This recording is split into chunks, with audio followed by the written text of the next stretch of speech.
C'est un immense plaisir aujourd'hui de présenter la personne qui partage cette rencontre, Ève Ruggieri. Bonjour Ève. Bonjour.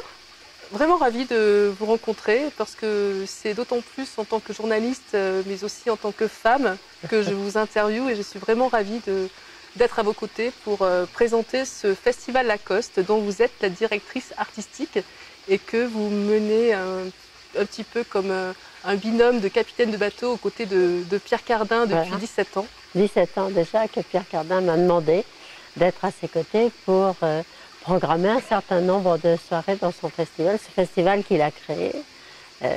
C'est probablement le dernier des grands mécènes sur le mode un peu du XVIIIe siècle et qui effectivement dépense beaucoup d'argent pour faire découvrir ou retrouver des grands noms, mais aussi découvrir ceux qui seront les grands noms demain. Ça peut être, moi ce qui me concerne plus particulièrement, c'est évidemment les voix, l'opéra, la musique classique, mais ça peut être du théâtre, ça peut être du ballet, et des sculptures. Il organise des expositions de sculptures, de peintures. C'est un prince. Il n'est pas vénitien pour rien. Il aime les arts et les artistes le lui rendent bien. Je suis très reconnaissante de tous ces bonheurs. Et pour la femme que vous êtes, qui tout au long de votre carrière avait mis en valeur aussi un nombre certainement innombrable peut-être de personnes, d'artistes, et notamment vous avez dévoilé certains talents. La relation justement avec cette direction artistique où justement vous mettez en œuvre cette découverte de talent pour certains spectacles, et on va y venir après. Qu'est-ce que vous ressentez, vous, dans votre propre intérieur? À la fois, c'est beaucoup de stress au moment où on les lance. Sonia Yoncheva, qu'on va écouter dans quelques instants, c'est quelqu'un à qui j'ai donné sa première Traviata. Elle ne l'avait jamais chantée, donc j'avais finalement plus le trac qu'elle. Je ne savais pas trop, c'est un rôle écrasant si elle irait jusqu'au bout comme ça. Et après, quand on voit aujourd'hui qu'elle fait une carrière internationale au plus haut niveau, là, elle a chanté à la Scala, au Metropolitan Opera de New York, à l'Opéra Bastille à Paris. Elle va créer à la Scala, je crois, ou à New York, je ne sais plus, à la rentrée 2017, Tosca. Donc tous les grands rôles, mais aussi, bon, qu'elle est acclamée par le monde entier. Je me dis, j'ai eu beaucoup de chance. De la connaître à ses tout débuts. Elle a même chanté pour moi à Peigné, qui n'est pas très loin de Lacoste, où elle a chanté l'Élixir d'amour. Et donc, personne ne la connaissait, enfin en France. Et je suis vraiment contente de ça. Il y en a eu beaucoup comme ça, mais à chaque fois, c'est un plaisir. Hier, j'ai regardé le Don Giovanni au Festival d'Aix. J'avais 2 chanteurs, dont un à qui j'ai fait chanter son premier Belmonte dans l'enlèvement au sérail que j'avais monté dans un de mes festivals il y a 10 ans, 15 ans, et je le retrouve au Festival d'Aix. Donc c'est une satisfaction. Oui. Alors ce festival, est-ce que vous pouvez nous parler un petit peu de vos coups de cœur, quelque part, parce que vous êtes aussi souvent présente dans les spectacles où vous racontez l'histoire de ces grands compositeurs et que vous les mettez aussi en scène avec des jeunes talents. Oui.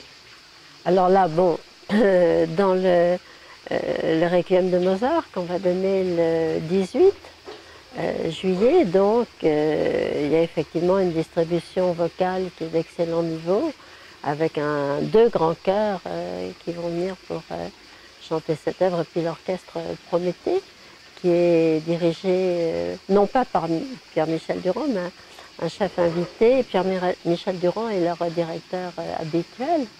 Et je travaille beaucoup avec lui, c'est un excellent chef d'orchestre. Il a choisi un autre excellent chef d'orchestre. Et puis on donne en même temps le concerto pour clarinette. Et j'ai la chance d'avoir Florent Héot, qui est un jeune clarinettiste, mais qui a lui aussi une carrière internationale, qui a ce qu'il faut pour jouer ce concerto, qui est une œuvre assez déchirante. Le Requiem et le concerto sont des œuvres qu'il a écrites en 1791, donc peu de temps avant de mourir. Et tous les mouvements lents, enfin chez Mozart c'est ça, c'est-à-dire les adagios, les andantes sont toujours déchirants, avec infiniment de tendresse en même temps. Ce sont 2 œuvres qui sont extrêmement importantes dans la toute fin de vie de Mozart. Et puis, j'ai toujours, pour rester avec Mozart, puisque je prépare, euh, je soupire parce que ça m'a pris 3 ans, un énorme dictionnaire amoureux de Mozart, 800 pages. Ça a été Un dictionnaire amoureux de Oui, Mozart? c'est une très jolie collection qui s'appelle les dictionnaires amoureux qui ont paru déjà depuis quelques années chez Plon. Il y a eu un dictionnaire amoureux du piano, un dictionnaire amoureux des jardins, un dictionnaire amoureux de la cuisine, du vin, etc. C'est pas seulement consacré à des artistes. Et donc Mozart, maintenant, j'ai l'impression d'avoir vécu pratiquement jour et nuit pendant 3 ans. C'est la question que j'allais vous poser avec exactement.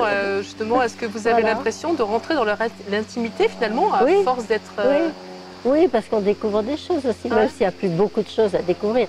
Il y a certainement encore des partitions à découvrir, mais des moments de sa vie, si on retombait sur des lettres qui n'ont pas encore été découvertes, mais sinon c'est à peu près tout, jour par jour et presque minute par minute, mais quand même j'ai fait des petites découvertes qui changent certains aspects de sa vie et sa relation à sa femme, à Constance, qui n'est pas du tout la petite sotte qu'on a voulu bien dire, c'était tout à fait différent. Donc, ça m'a pris beaucoup de temps et je me suis dit, tiens, au hasard, puisqu'un dictionnaire c'est A comme, etc. Et je me suis dit, c'est comme Castra. Vous savez, c'était ces jeunes chanteurs donc, dont le baroque est fou, bien sûr, qu'on opérait avant la mue de la voix et qui gardaient leur voix d'enfant. Et il se trouve que dans le dernier voyage italien que Mozart a fait, il était en train de muer, lui, il avait 14 ans, donc il était en train de perdre sa voix. Et il fait la rencontre à Milan de 2 jeunes garçons qui ont exactement le même âge que le sien, qui ont 14 ans, et qui, eux, ont gardé leur voix parce qu'ils ont été opérés. Et ça le fascine complètement, et il y a une fascination réciproque, et les 2 jeunes castrats, qui sont restés anonymes malheureusement, lui demandent de composer des motets pour eux, et il va composer des motets. Et je me suis dit, pourquoi pas faire, dans le cadre du château, qui a été sauvé, vous le savez, par Pierre Cardin, et cette cour magnifique avec l'ombre quand même du marquis de Sade qui tourne autour de tout ça, bien entendu, dont ça a été la demeure. Et je me suis dit, pourquoi ne pas recréer un petit spectacle à travers ce voyage unique dans l'histoire de Mozart, où il est en train de devenir un homme, et il rencontre 2 jeunes garçons comme lui, mais qui eux vont rester par la voix des enfants d'une certaine manière. Et ils vont sympathiser, ils vont devenir amis. Il n'avait jamais eu d'amis, Mozart. Il était élevé par son père, il allait chanter dans des cours étrangères, devant des adultes toujours. Donc il n'avait pas eu d'amis. Le seul, un des fils de Bach avait été son ami, mais il avait 25 ans de plus que lui. Donc c'est la première fois qu'il se trouve à 3 garçons qui ont le même âge, avec lesquels il peut parler des mêmes choses, s'amuser, rire des mêmes choses, faire de la musique ensemble. Et donc je me suis dit, je vais faire un petit spectacle. Je raconterai ce moment très privilégié dans sa vie. Et je vais prendre une mezzo-soprano. Pourquoi? Parce que les mezzo-sopranos, souvent dans les opéras, chantent des rôles travestis. Comme elles ont des voix graves, elles sont vêtues en hommes, elles chantent ces chérubins par exemple, bien que ça ait été écrit pour une soprano, et souvent chanté par un mezzo-soprano, parce que la voix et l'apparence est plus crédible. Donc je vais engager une jeune et jolie mezzo-soprano, c'est Ambroisine Bray, qui fait beaucoup parler d'elle en ce moment à juste titre. Elle a remporté le concours des voix de l'opéra, et elle chantera un des 2 airs de Chérubin. Et puis je vais engager un jeune garçon qui n'a pas encore mué. C'est très compliqué parce que à cause de l'âge, il y a des règles qui évidemment surveillent ces enfants pour qu'ils ne soient pas exploités. Et j'en ai trouvé un qui a 12 ans, il est un peu plus jeune de 2 ans que les fameux castrats italiens, mais qui est le soprano soliste de Notre-Dame de Paris, et qui est formidable, et qui va chanter l'autre air de Chérubin. Comme ça on verra, évidemment Ambroisine sera habillé en homme, à le XVIIIe siècle, et lui c'est un jeune garçon, donc on verra 2 aspects de Chérubin, un par un enfant vraiment, et Chérubin dans le... Pardon, dans Don Giovanni, il a quoi, Chérubin? Dans les Noces de Figaro, il a 14 ans, il est en train de muer lui aussi, il est mort amoureux de la comtesse, mais en même temps il courtise toutes les jupons qui passent. Donc je vais avoir ce petit sopraniste, Ambroisine qui sera en garçon. Et j'ai fait avec eux un très joli programme avec des extraits de Mozart, avec les fameux airs qu'a composé Mozart pour ses amis. Et ça fera, je crois, un très très joli spectacle, accompagné au piano. Et voilà, tout ça dans ce cadre magnifique. Et je crois qu'il y a beaucoup de spectateurs qui sont très émus par ces voix d'enfants, qui sont tellement pures quand je l'entends chanter. Ce ne sont pas des voix d'hommes, ce ne sont pas des voix de femmes, ce sont ces voix magiques qui vont perdre, que tout enfant va perdre à un moment ou à un autre quand il va... C'est quand même assez rare aussi de voir ce genre de spectacle dans des festivals. Oui, parce qu'en général, avec la complexité, ce sont des femmes qui les remplacent. Et là, on a les deux. Et je pense que ça va être un très très joli programme, très poétique. Quel regard vous avez sur toutes les personnes et que vous avez tout au long de votre carrière, à la fois à la télévision comme à la radio, Ève Ruggieri, quel est le regard que vous avez justement d'avoir pu su dévoiler aussi le talent de ces artistes que vous avez rencontrés? Je dirais beaucoup de reconnaissance envers eux parce que ils m'ont permis d'abord de vivre beaucoup d'émotions. Oui. Parfois des tracs foudroyants, mais parfois aussi des explosions de joie quand ça s'est bien passé. Oui, beaucoup de reconnaissance pour tous ces moments qui sont des moments qui donnent un sens à la vie, en fait. Et depuis 40 ans, et même presque un peu plus, que j'auditionne des jeunes artistes, finalement, ils ne sont pas si nombreux. Ceux qui deviennent des divas comme Sonia Yoncheva ou comme Roberto Alagna, que j'ai vraiment fait débuter et personne ne les connaissait. Donc il y en a quelques-uns comme ça qui deviennent des grandes voix. Ou Nathalie Dessay. Ou Nathalie, et bien d'autres. Patricia Petitbon, avec qui on a beaucoup travaillé au début. Enfin, il y en a plein comme ça. Mais, et puis pour ce qui est des grands avec lesquels j'ai travaillé beaucoup avec Karajan, avec Horowitz, avec des gens comme ça, avec Pavarotti énormément. Donc là encore c'est pareil, c'est-à-dire d'avoir le sentiment qu'on est très privilégié, de connaître ces gens dans l'intimité. Luciano Pavarotti, j'allais dîner chez lui, déjeuner chez lui en Italie. Quand il venait à Paris, il venait à la maison. On a tourné toute une émission avec lui à la maison où il a donné des leçons de chant, mon perroquet. Ça fait le tour du monde. Tout le monde s'est déchiré, arraché ce petit passage de leçon au perroquet qui s'appelait Grosbec et qui n'est plus de ce monde, hélas. Mais voilà, c'est-à-dire qu'on a à la fois beaucoup ri et puis à la télévision, j'avais une équipe, c'était des amis, c'était la famille.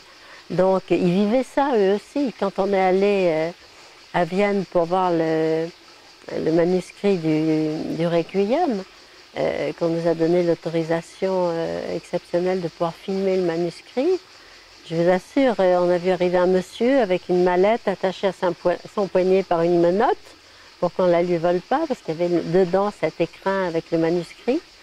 Et on voyait où ça s'arrêtait de sa main. Et je voyais les techniciens, le cadreur, le preneur de son, qui avaient les larmes aux yeux. Enfin, on était tous devant ça. On a vécu comme ça des moments magnifiques. C'est une belle manière de traverser la vie. La passion vous a toujours mise en respiration à travers de votre carrière? Oui, moi je suis quelqu'un d'assez... J'essaie d'échapper à tout ce que je déteste, le snobisme, la cuistrerie. C'est moi qui sais tout, vous allez voir. On connaît, moi ceux qui sont comme ça, je les appelle les chiens de garde de la culture, qui ont un savoir réel, mais ils ne veulent pas le partager. Et dès que quelqu'un essaie de se l'approprier pour essayer de le mettre par des mots peut-être moins savants, des références peut-être moins pointues. Moi, je sais très bien ce que ça veut dire, Köchel. C'est le nom d'un monsieur qui s'appelait Monsieur Köchel et qui a fait un catalogue. Mais je ne suis pas obligée de dire concerto Köchel numéro tant, parce que les gens qui arrivent pour la première fois devant une émission de musique classique, s'ils se sentent tout de suite dans un monde où ils ne comprennent rien, ça ne leur donne pas trop l'envie. Je n'ai pas envie de dire, vous avez reconnu la battue de Furtwängler ou de Karajan, d'une part parce que la battue, ça ne leur dit rien, que Furtwängler, ils ne savent pas qui c'est. Vous voyez, donc... Alors justement, le fait de raconter des histoires justement de tous ces compositeurs, est-ce que du coup, ce n'est pas aussi un investissement de votre part d'accéder cette culture-là à des personnes qui ne connaissent pas, d'ouvrir? Moi, je dis toujours, je suis Hans, le joueur de flûte. Quand le joueur de flûte a pris sa flûte pour entraîner les enfants. Vous savez, en ce genre de flûte, on l'avait appelé parce qu'il jouait très très bien de la flûte pour qu'il entraîne les rats qui avaient investi une ville, hors de la ville. Et il devait être très très bien payé. Donc il a joué de la flûte, les rats l'ont suivi, il les a noyés quelque part, il n'y avait plus un rat dans la ville. Mais quand on l'a payé, on ne lui a pas du tout voulu lui donner ce qu'il avait demandé. Donc il n'a rien dit, il est revenu avec sa flûte et il entraînait tous les enfants. Alors moi je suis quelqu'un qui entraîne. Je ne joue pas de la flûte, on n'a pas demandé à Hans, ce joueur de flûte, comment il jouait de la flûte. Il ne s'est pas mis à expliquer que la flûte, il y avait plusieurs sortes de flûtes, les flûtes traversières, les flûtes, etc. Non, il a pris sa flûte, il a joué, la beauté de la musique a fait que... Moi, je n'explique pas, je pourrais le faire, je suis musicienne. Je suis pianiste, j'ai eu un premier prix au conservatoire à Nice, mes parents étaient musiciens d'orchestre. Je peux très bien expliquer une fugue de Bach en expliquant comment ça se fait, comment, à quel endroit on va changer de tonalité, pourquoi, parce que, etc. Je peux expliquer tout ça, mais c'est pas ça qui attirera les gens qui ne connaissent pas. Par contre, ceux qui connaissent, j'essaie de les retenir, de les garder quand même, en leur faisant écouter ce qu'il y a de meilleur comme enregistrement, les meilleurs interprètes de tel ou tel opéra. Mais il faut que ce soit les deux choses en même temps. Je me refuse à rentrer dans ce jargon un peu cuistre de... Vous avez vu comme je sais des choses que vous ne savez pas, pauvre misérable. Je ne veux pas faire ça. Et je ne le ferai jamais. Et je ne l'ai jamais fait, ça m'a bien réussi. Plutôt. Quels sont les meilleurs souvenirs que vous avez de votre carrière? Est-ce que vous avez des rencontres qui vous ont marqué plus que d'autres? On me demande souvent ça. Je sais pas que répondre à ça, parce que j'ai envie de dire, c'est les prochaines rencontres que je ferai. Parce que comment dissocier? Moi, j'ai eu des moments avec des chanteurs où j'avais les larmes aux yeux parce que c'était tellement beau d'un seul coup. Une voix, Sandrine Piau, je me rappelle, chantant, je l'avais prise pour chanter Pamina dans la flûte enchantée à Lacoste. Et quand elle a chanté ce fameux Harry Schulz, qui est l'air où elle croit que Tamino l'a abandonnée et qu'elle est comme une jeune fille dont c'est le premier amour, qui n'a jamais dormi avec un garçon, mais elle est morte amoureuse de lui et elle croit que il a rompu. Et elle a cet air qui est à la fois sublime de tendresse, de chagrin, et avec elle, Sandrine, elle a une voix qui est mozartienne, complètement transparente, presque désincarnée comme ça, sans chair trop. C'est quelque chose comme une voce d'angel ou une voix d'ange. Et c'est vrai que j'avais les larmes aux yeux, parce que c'était magique. D'un seul coup, on a des frissons, on se dit, mon Dieu, j'entends ça, quel bonheur. Mais il y en a plein comme ça. Quand vous travaillez avec des gens comme, je ne sais pas, Jonas Kaufmann qui est venu l'an dernier au festival, Sonia aujourd'hui, mais je travaillais avec, je fais une petite liste tout à l'heure pour essayer de me rappeler tous les gens. Jarouski à ses tout débuts, alors comme voix d'ange, lui il se posait là, extraordinaire voix. Et puis bien d'autres qui sont venus ici, René Fleming. René Fleming, c'était magique. Voilà, c'est ça, oui. On se dit, bon, j'ai beaucoup travaillé, mais on m'a beaucoup donné. Donc c'est bien. Merci beaucoup, Ève Ruggieri. Merci à vous. Merci.